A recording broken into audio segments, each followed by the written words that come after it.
Good morning guys, my self Anamika Mishra. हम लोग single phase induction motor पढ़ रहे थे।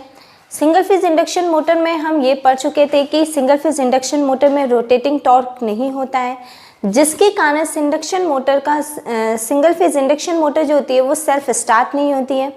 हमें उसको सेल्फ स्टार्ट बनाना होता है और सेल्फ स्टार्ट बनाने के लिए हम एक ऑक्सिलरी वाइंडिंग जोड़ते हैं, जिसके साथ हम कैपेसिटर भी जोड़ते हैं। और जब सिंगल फेज इंडक्शन मोटर अपनी 60 से 70% या कहीं कहीं बुक में 70 से 75% तक लिखा होता है स्पीड प्राप्त कर लेती है, तो उस टाइम ऑक्सिलरी वाइंडिंग जो होती है वो सर्किट से अलग हो जाती है और मेन वाइंडिंग पे सिंगल फेज इंडक्शन मोटर जो होता है वो रन करने लगता है। ठीक है।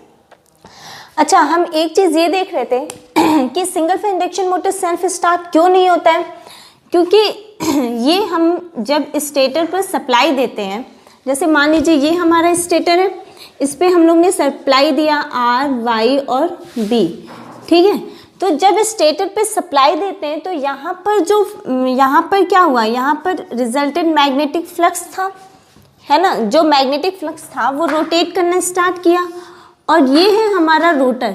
इस पे क्या है, कोई वाइंडिंग प्लेस्ड है। वाइंडिंग प्लेस्ड होने के कारण जब ये एयर गैप रिजल्टेंट फ्लक्स यहाँ पर आएगा तो क्या होगा, यहाँ पर आएगा तो ये इससे रिएक्ट करेगा, जिसके कारण हम ये कह सकते हैं कि जब हम स्टेटर पे सप्लाई दिए तो पॉजिटिव हाफ साइकिल में टॉर्क जनरेट हुआ।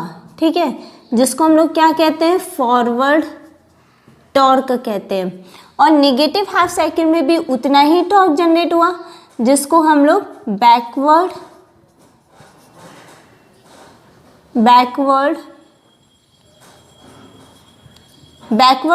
टॉर्क कहेंगे। मतलब जितना यहाँ पे मान लीजिए यहाँ पे +2 जनरेट हुआ तो यहाँ पर -2 जनरेट हुआ, तो +2 और -2 आपस में कैंसिल हो जाएगा और हम कह सकते हैं कि जो हमें रिजल्टेंट टॉर्क मिला वो 0 मिला। क्या मिला, रिजल्टेंट टॉर्क जो था वो कितना मिला, 0 मिला, जिसके कारण single phase induction motor self start नहीं हो पाई। ठीक है। अब देखिए, इसके आगे हम लोग पढ़े थे कि सिंगल फेज इंडक्शन मोटर को सेल्फ स्टार्ट बनाने के लिए उसमें 2 तरह की स्लिप होती है, एक होती है फॉरवर्ड स्लिप और एक होती है हमारी बैकवर्ड स्लिप। तो फॉरवर्ड स्लिप और बैकवर्ड स्लिप क्या होती है, phi alpha is equal to, यहाँ से हम लिख सकते हैं phi alpha is equal to phi M upon में 2 sine omega T minus alpha और प्लस फाई एम अपॉन में 2 sine omega T plus alpha. ठीक है। फाई एम अपॉन में 2 साइन, यहाँ पे कॉस हो जाएगा, साइन ए प्लस साइन बी का साइन ए प्लस कॉस बी का हम फॉर्मूला लगाएंगे तो फॉर्मूला क्या हो जाएगा हमारा, फाई एम अपॉन में 2 sine omega T minus alpha plus phi M upon में 2 cos omega T plus alpha. ठीक है। तो ये किससे आया है, ये आया है हमारा फॉरवर्ड फ्लक्स से, फॉरवर्ड फ्लक्स से। और ये किससे आया है हमारा, बैकवर्ड फ्लक्स से, बैकवर्ड फ्लक्स। तो इसको हम क्या कह सकते हैं, फॉरवर्ड स्लिप भी कह सकते हैं।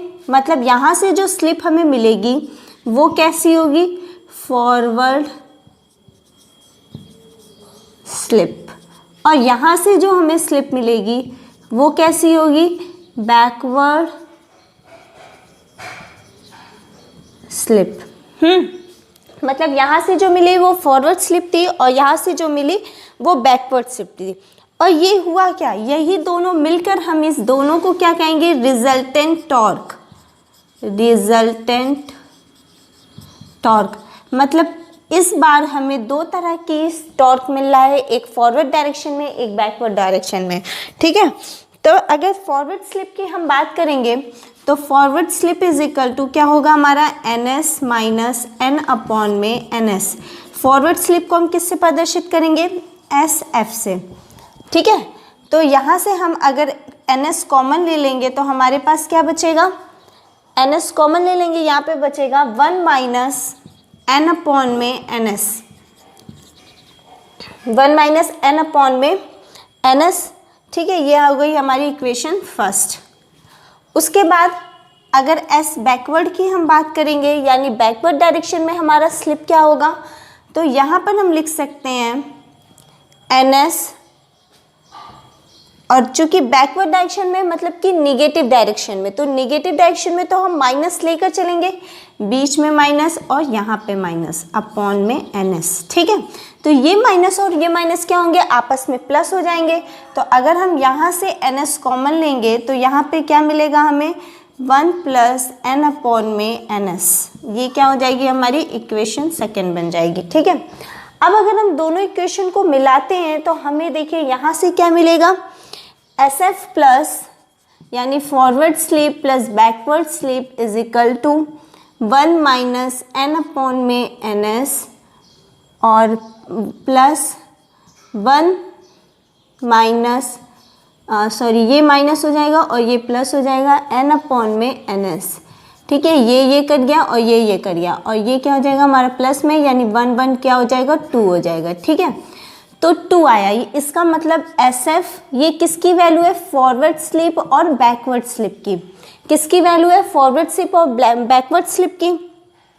तो अगर हम फॉरवर्ड स्लिप की बात करें, यहाँ से बैकवर्ड स्लिप कितना है, S B is equal to 2 into S F, यानी जो बैकवर्ड स्लिप है वो फॉरवर्ड स्लिप के जो फॉरवर्ड स्लिप है वो बैकवर्ड स्लिप के 2 गुना है, ठीक है। तो अगर हम यहाँ से क्वेश्चन कहें कि बताइए सिंगल फेज इंडक्शन मोटर है जिसका फॉरवर्ड स्लिप जो है वो 0.4 है, तो बैकवर्ड स्लिप बताइए। तो इस फॉर्मूले पे रख करके हम निकाल सकते हैं, ठीक है। तो एक बार हम रिवीजन कर लेते हैं, ये सारी चीज़ें हम लोग देख चुके थे। आज हम लोग इसके आगे कंटिन्यू करते हैं जिससे हम पावर फ्लो इक्वेशन पढ़ेंगे, ठीक है।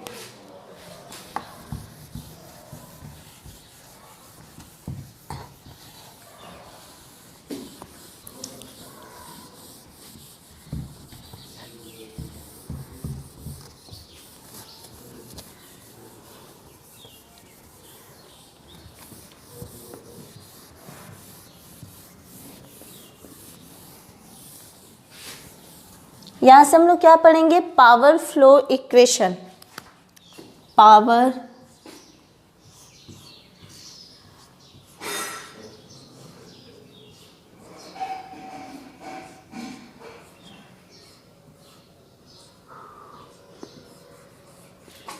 फ्लो इक्वेशन,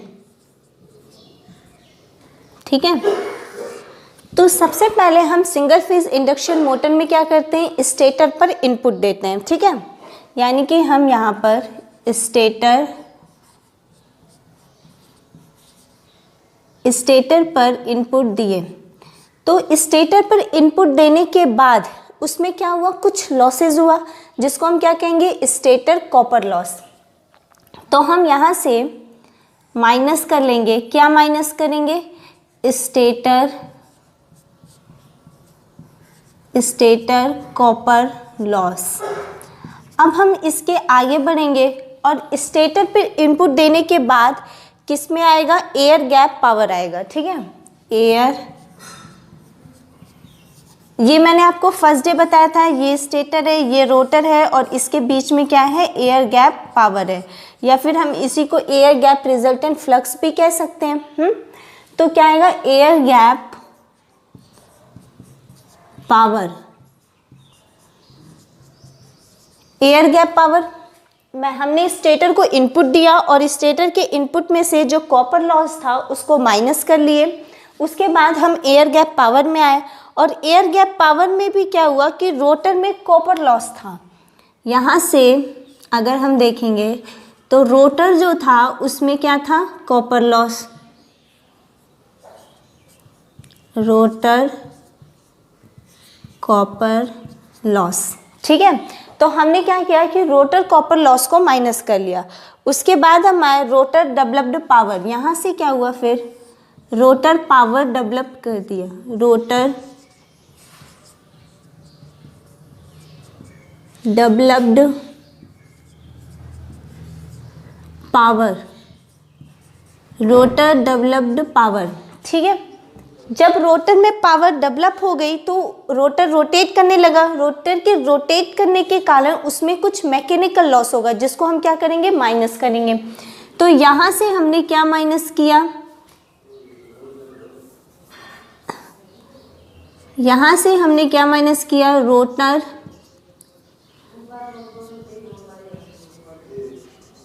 मैकेनिकल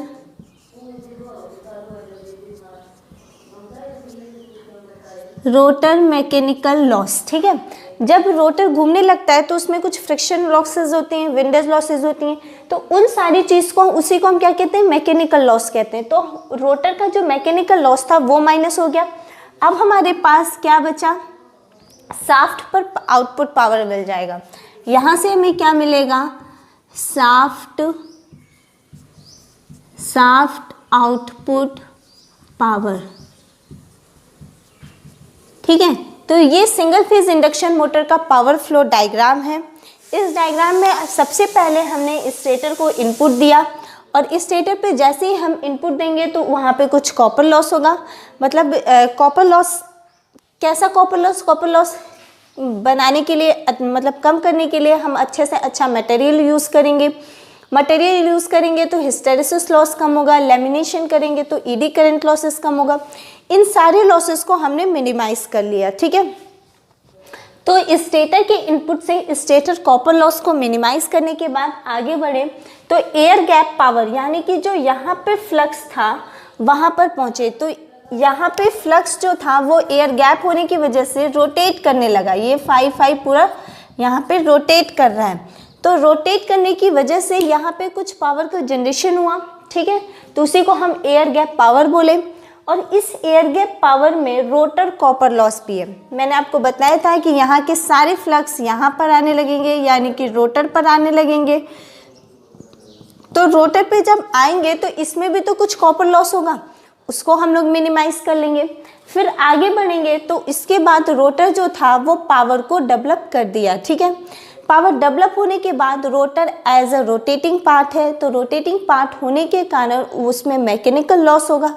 उस मैकेनिकल लॉस को हम मिनिमाइज कर लेंगे। जैसे ही मिनिमाइज करेंगे तो हमें शाफ्ट पर आउटपुट पावर मिल जाएगी। ठीक है, तो ये सिंगल फेज इंडक्शन मोटर का पावर फ्लो डायग्राम था। नेक्स्ट अब देखिए हम लोग पढ़ते हैं स्प्लिट फेज इंडक्शन मोटर। तो स्प्लिट फेज इंडक्शन मोटर में 4 तरह के होते हैं। सबसे पहला इंडक्शन मोटर देखिए क्या होता है, split phase induction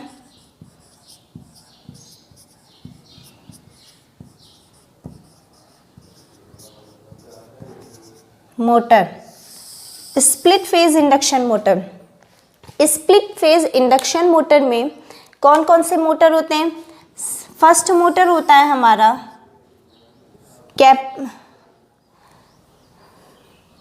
capacitor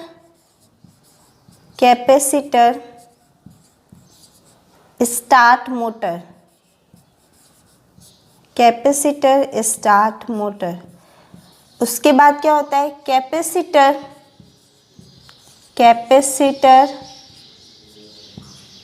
induction motor,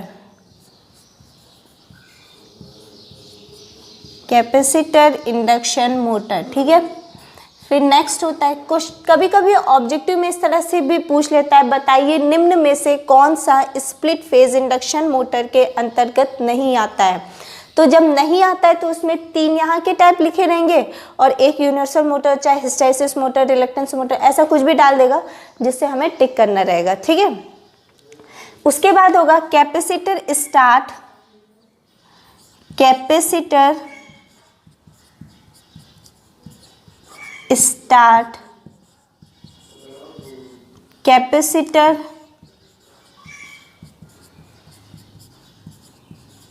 run motor.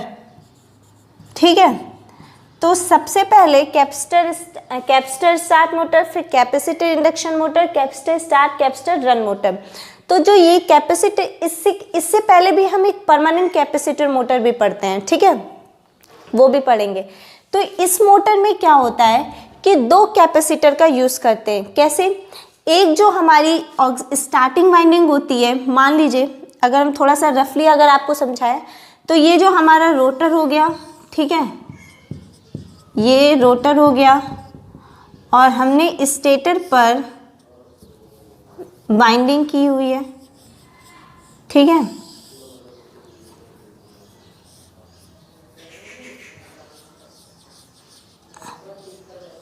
ये क्या है हमारा कैपेसिटर है, यहाँ पे क्या है हमारा सेंट्रीफ्यूगल फ्यूज है। तो यहाँ पे भी एक कैपेसिटर लगा होता है। हम कुछ मतलब सब मिला के ये बताना चाह रहे थे कि इसमें हम स्टेटर पे दो वाइंडिंग करते हैं, एक ऑक्सिलरी वाइंडिंग और एक मेन वाइंडिंग, ठीक है। तो बाकी जो आप कैपेसिटर इंडक्शन मोटर या फिर कैपेसिटर स्टार्ट मोटर पढ़ेंगे तो इसमें एक ही कैपेसिटर लगा होता है, लेकिन जो हम capacitor start capacitor run motor पढ़ते हैं तो इसमें हम दो कैपेसिटर का यूज़ करते हैं, एक स्टार्टिंग वाइंडिंग के सीरीज में और दूसरा रनिंग वाइंडिंग के, ठीक है। तो एक स्टार्टिंग वाइंडिंग के मतलब हम इसको CS कह सकते हैं और इसको हम CR कह सकते हैं। इतनी बात कंफर्म है। उसके बाद ये जो कैपेसिटर होता है वो पूछा जाता है कि बताइए CS और CR कौन सा कैपेसिटर है, तो हम कहेंगे कि CS और CR जो है वो इलेक्ट्रोलिटिक टाइप का कैपेसिटर है। तो इसमें सबसे जो क्वेश्चन पूछा जाने वाला पार्ट था वो ये है कि कैपेसिटर कौन सा होता है, इलेक्ट्रोलिटिक टाइप कैपेसिटर, ठीक है, इलेक्ट्रोलिटिक टाइप कैपेसिटर। अब हम आते हैं कि स्प्लिट फेज इंडक्शन मोटर पर। तो सबसे पहले हम कैपेसिटर की जगह रेजिस्टेंस लगा के देखेंगे, ठीक है। सबसे पहले हम क्या करेंगे, कैपेसिटर की जगह पे रेजिस्टेंस लगाएंगे। देखिए किस तरह से, ये मान लीजिए एक सेंट्रीफ्यूगल स्विच है, यहाँ पर हमने रेजिस्टेंस लगाया हुआ है और ये हमने वाइंडिंग की हुई है, ठीक। उसके बाद यहाँ पे भी हमने रेजिस्टेंस लगाया हुआ है और फिर वाइंडिंग की हुई है। और ये क्या है हमारा,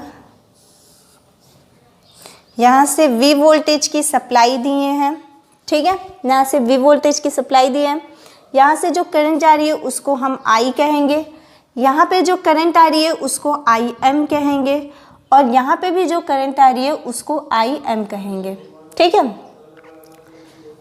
ये देखिए ये क्या है हमारा रोटर है,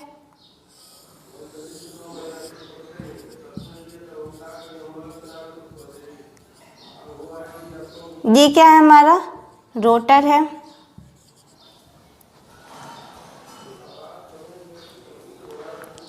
इसको हम लोग क्या कहेंगे RS का मतलब क्या है, स्टार्टिंग रेजिस्टेंस। और यहाँ पे जो ये बना हुआ है इसको हम क्या कहेंगे JXS, ठीक है।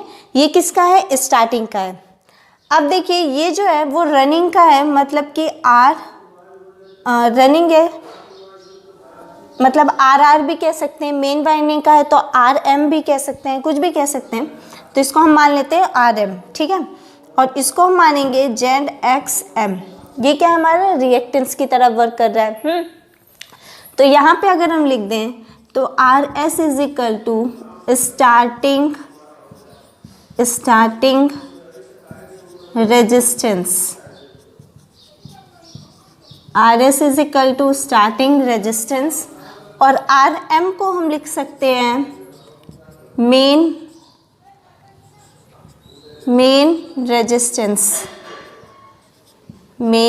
रेजिस्टेंस, ठीक है। और जो स्टार्टिंग वाइंडिंग होती है या जो स्टार्टिंग रेजिस्टेंस है उसी को हम ऑक्सिलरी वाइंडिंग भी कहते हैं। क्या कहते हैं, ऑक्सिलरी वाइंडिंग भी कहते हैं, ठीक है। तो स्टार्टिंग या फिर ऑक्सिलरी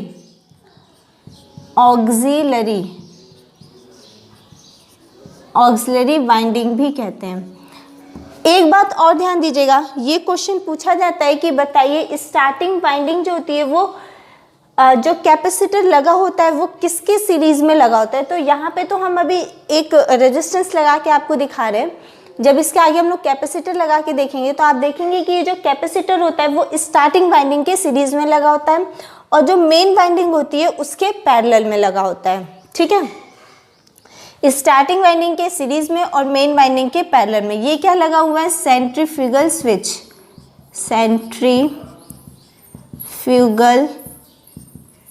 स्विच, सेंट्रीफ्यूगल स्विच लगा हुआ है।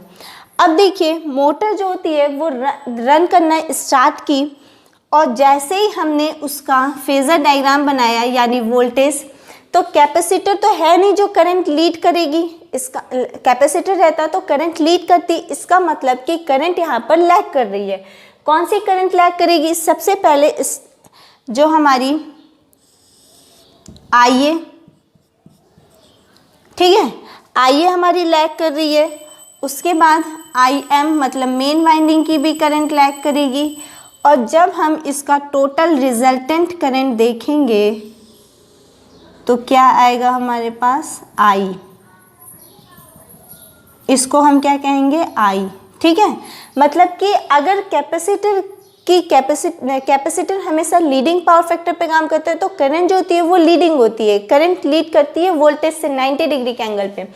बट यहाँ पर कैपेसिटर नहीं, रेजिस्टेंस लगा हुआ है, तो अगर हम रेजिस्टेंस लगाएंगे तो क्या होगा, उस टाइम करंट जो होगी वो वोल्टेज से लैग कर रही है। ठीक है, लैग करने के बाद अग्रगामी और पश्चिमगामी आप लोग दो चीज़ें पढ़े होंगे, तो लैग कर रही है जिससे हमें रिजल्टेंट करंट यहाँ पर मिल रहा है। ठीक है, अब देखिए यहाँ से जो मिला वो था φm मैग्नेटिक और यहाँ पे भी जो हमें मिल रहा है वो φm मिल रहा है। अगर अब हम इसका डायग्राम के थ्रू आपको समझाएं तो मान लीजिए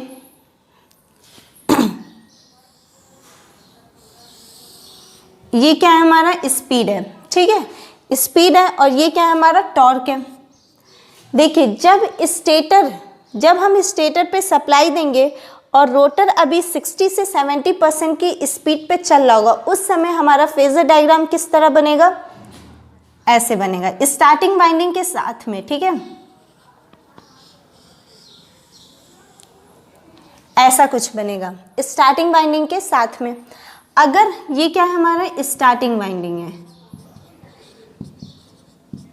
स्टार्टिंग वाइंडिंग है, अगर हम इस स्टार्टिंग वाइंडिंग को हटा दें, मतलब कि रोटर जो था वो 70% स्पीड पे चला गया, तो जैसे ही 70% स्पीड पे गया तो अगर हम इसको हटाएं और मेन वाइंडिंग पे चलेंगे तो ये हमारा क्या हो गया, मेन वाइंडिंग हो गया, मेन वाइंडिंग हो गया। ठीक, यहाँ पर देखिए दोनों का सेम जा रहा है, तो यहाँ पर 60 से 70 से 75% स्पीड मिलने के बाद स्विच जो है, स्विच ऑन हो जाएगा। ठीक है, स्विच ओपन हो जाएगा, स्विच ओपन हो जाएगा। ठीक है, अब जो इंडक्शन मोटर होगा वो सिर्फ इतने पार्ट पर चलेगा, यानी कि यहाँ से लेकर के यहाँ तक की उसकी स्पीड होगी। ठीक है, ये कब का है, मेन वाइंडिंग का है। तो इस तरह से हमारा single phase induction motor work करता है। आज हमने रेजिस्टेंस लगा के आपको बताया, कल इसके आगे हम लोग कैपेसिटर लगाकर पढ़ेंगे। Thank you.